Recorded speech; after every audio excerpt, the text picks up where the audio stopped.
ಶುಭೋದಯ. ಇವತ್ತಿನ ನುಡಿಮುತ್ತಿ ಏನಪ್ಪ ಅಂತ ಅಂದರೆ, ನಮ್ಮ ಬಳಿ ಜನ ಮೂರು ವಿಧದಿಂದ ಬರ್ತಾ ಹೋಗ್ತಾರಂತೆ. ಒಂದು ಭಾವದಿಂದ, ಇನ್ನೊಂದು ಅಭಾವದಿಂದ, ಇನ್ನೊಂದು ಪ್ರಭಾವದಿಂದ.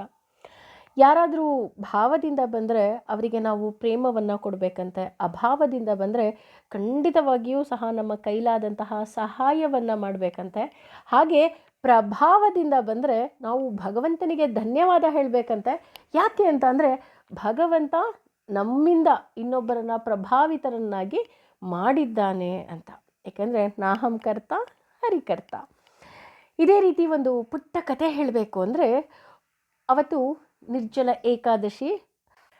ಹಾಗಾಗಿ ಆ ಊರಿನ ಒಬ್ಬ ವ್ಯಾಪಾರಿ ಏನು ಮಾಡ್ತಾ ಇರ್ತಾರೆ, ಅವತ್ತು ಬಂದವರಿಗೆಲ್ಲ ತಂಪು ಪಾನೀಯವನ್ನು ಕೊಡುವಂತಹ ವ್ಯವಸ್ಥೆಯನ್ನು ಮಾಡಿರ್ತಾರೆ.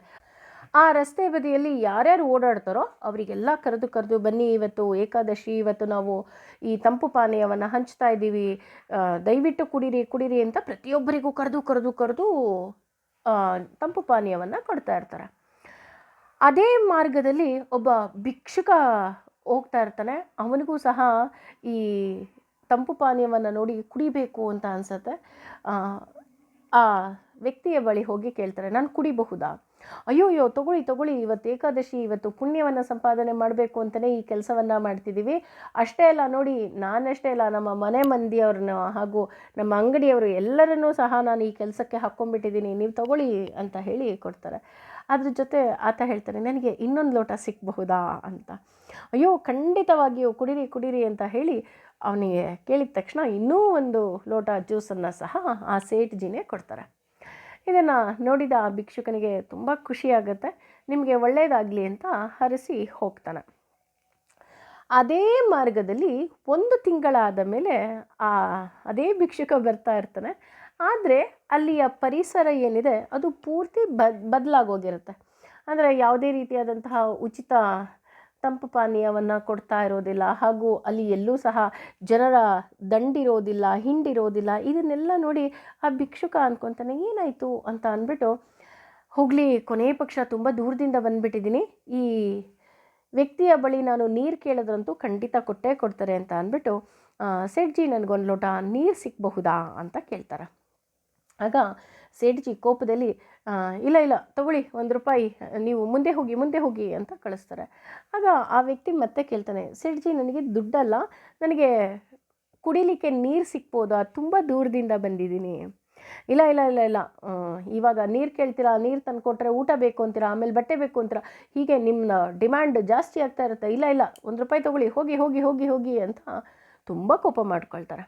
ಆಗ ಆ ವ್ಯಕ್ತಿ ನಕ್ಬಿಟ್ಟು ಹೇಳ್ತಾನೆ, ಸೇಠ್ಜಿ ಬೇಜಾರು ಮಾಡ್ಕೋಬೇಡಿ, ಇದೇ 1 ತಿಂಗಳ ಹಿಂದೆ ನಾನು ಇದೇ ರಸ್ತೆಯಲ್ಲಿ ಬಂದಿದ್ದೆ. ಆಗ ನೀವು ನನಗೆ ಕರೆದುಬಿಟ್ಟು ನೀವು ತಂಪು ಪಾನೀಯವನ್ನು ಕೊಟ್ಟಿದ್ರಿ, ಅಂದರೆ ಜ್ಯೂಸನ್ನ ಕೊಟ್ಟಿದ್ರಿ. ಹಾಗೆ ನನಗೆ ಇನ್ನೊಂದು ಲೋಟ ಬೇಕು ಅಂದಾಗ, ಇಲ್ಲ ತಗೊಳ್ಳಿ ಅಂತ ನೀವೇ ನಿಮ್ಮ ಮನೆಯವ್ರನ್ನೆಲ್ಲ ಈ ಕೆಲಸಕ್ಕೆ ಹಾಕ್ಕೊಂಡಿದ್ದೀನಿ ಅಂತ ನನಗೆ ಹೇಳಿಬಿಟ್ಟು ಇನ್ನೂ 1 ಲೋಟ ಜ್ಯೂಸನ್ನ ಕೊಟ್ಟಿದ್ರಿ. ಆದರೆ ಇವತ್ತು 1 ಲೋಟ ನೀರು ಕೇಳಿದ್ರೆ ನೀವು ನನಗೆ ಕೊಡ್ತಾ ಇಲ್ಲ. ಪುಣ್ಯ ಸಂಪಾದನೆಗೆ ಕೇವಲ ಏಕಾದಶಿ ದಿನ ಒಂದೇ ಸಾಕಾ, ಅಥವಾ ಪ್ರತಿನಿತ್ಯ ಈ ಎಲ್ಲ ಧರ್ಮ ಕಾರ್ಯಗಳನ್ನು ಮಾಡಬಹುದಲ್ವಾ ಅಂತ ಕೇಳ್ತಾರೆ. ಹಂಗೆ ಹೇಳಿದ ತಕ್ಷಣ ಆ ಸೇಠ್ಜಿಗೆ ಒಂಥರ ಅನ್ನಿಸ್ಬಿಡುತ್ತೆ. ತಕ್ಷಣ ಒಳಗಡೆ ಹೋಗಿ ನೀರನ್ನು ತೊಗೊಂಬಂದು, ತಗೊಳ್ಳಿ, ತಪ್ಪಾಯಿತು, ಕ್ಷಮೆ ಇರಲಿ ಅಂತ ಕೇಳ್ತಾರೆ. ಆ ವ್ಯಕ್ತಿ ನೀರನ್ನು ಕುಡಿದ್ಬಿಟ್ಟು ಹೇಳ್ತಾರೆ, ಪುಣ್ಯ ಸಂಪಾದನೆ ಮಾಡಲೇಬೇಕು ಅಂದರೆ ಪ್ರತಿನಿತ್ಯವೂ ಮಾಡಿ, ಯಾವುದೋ ಒಂದು ದಿನ ಅದನ್ನು ಉತ್ಸವದ ಥರ ಮಾಡಿಬಿಟ್ಟು ಮಾರನೇ ದಿನ ಅದೇ ಕೆಲಸವನ್ನು ಮಾಡದೇ ಇರೋದು ಸರಿಯಲ್ಲ ಅಂತ ಹೇಳ್ತಾರೆ. ಹಾಗೆ ಹೇಳಿಬಿಟ್ಟು ಆ ವ್ಯಕ್ತಿ ಏನೋ ಹೋಗ್ತಾನೆ. ಆದರೆ ಸೇಠ್ಜಿಯ ಮನೋಭಾವ ಏನಿರುತ್ತೆ ಅದು ಒಂದು ಚಿಂತನೆಗಂತೂ ಒಳಪಡುತ್ತೆ. ಹೌದಲ್ವಾ, ನಾನು ಒಂದು ದಿನ ಮಾತ್ರ ಮಾಡಿಬಿಟ್ಟು ಮಾರನೇ ದಿನ ಆ ವ್ಯಕ್ತಿ ಬಂದರೆ ನಾನು ನೀರನ್ನು ಕೊಡದೆ ಕಳಿಸ್ತಾ ಇದ್ನಲ್ಲ, ಇದು ಎಷ್ಟರ ಮಟ್ಟಿಗೆ ಸರಿ? ನಾನು ಬದಲಾಗಬೇಕು. ಯಾಕೆಂದರೆ ನಾನು ಮಾಡುವಂತಹ ಆ ಧರ್ಮ ಕಾರ್ಯಗಳೇನಿದೆ ಅದು ನನ್ನ ಮಕ್ಕಳು ಪ್ರತಿದಿನ ನೋಡ್ತಾ ಅವರೂ ಸಹ ಬದಲಾಗಬೇಕು ಅಂತ ಸೇಠ್ಜಿಯ ಮನಸ್ಸಲ್ಲಿ ಒಂದು ವಿಷಯ ಮೂಡ್ತಂತೆ. ಹೌದು, ನಾವು ಯಾವಾಗಲೂ ಅಷ್ಟೇ, ಒಂದು ದಿನದ ಉತ್ಸವವನ್ನಾಗಿ ಮಾಡೋದಕ್ಕಿಂತ ಪ್ರತಿನಿತ್ಯ ನಾವು ಮಾಡುವ ಎಲ್ಲ ಕಾರ್ಯಗಳನ್ನು ಆ ಭಗವಂತನಿಗೆ ಅರ್ಪಿಸ್ಬಿಡಬೇಕು ಹಾಗೂ ಹೇಳಬೇಕು, ಸರ್ವಂ ಶ್ರೀ ಕೃಷ್ಣಾರ್ಪಣಮಸ್ತು. ಏನು ಹೇಳ್ತೀರಾ? ಯೋಚನೆ ಮಾಡಿ. Thank you.